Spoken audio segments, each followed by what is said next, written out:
Yes, I was so, I didn't know if I should clip it there and just keep listening. It was so good. You're a very good writer. Thank you. Very good writer. It's going to be a very interesting story.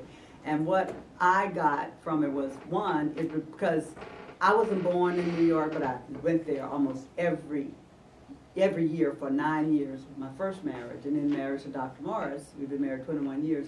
For at least 9 years of those years, his mother lived almost exactly where you were talking about. And I know that hill. My husband used to walk to Yankee Stadium, you know, so in Concord Village. That's where his mother lived. So it's a book that's going to be exciting to read.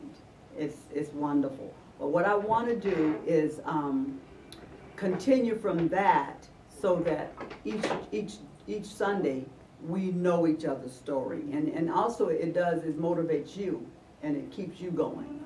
But I was excited. You were saying you wanted to say something else that was coming. I was trying to wait for it, but what was it? Yeah, I think what I'm finding, even as you clipped, is I did the part that didn't make sense before, and this story is a rewrite, which is why I'm ready to get some feedback on it, because I just told the darn story. Never understanding the power of woman, what happened, and why. But instead, I told that I was changed, and then there's this open space and whatever I'll put in between to indicate that the story behind the story is coming next. So this whole notion of who my father was in that moment in time not only teaches the lesson of the woman who taught me the lesson, my grandmother, but also it kind of painted the picture of where that t-shirt came from in the first place.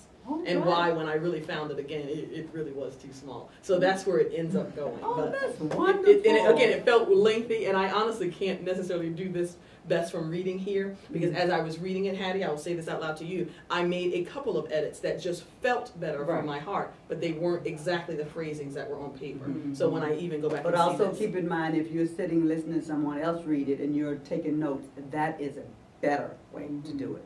It's better to have somebody else read it that are sitting there listening, because they hear it better and then you'll hear it better. Okay. Okay. Thank you. All right. You're welcome.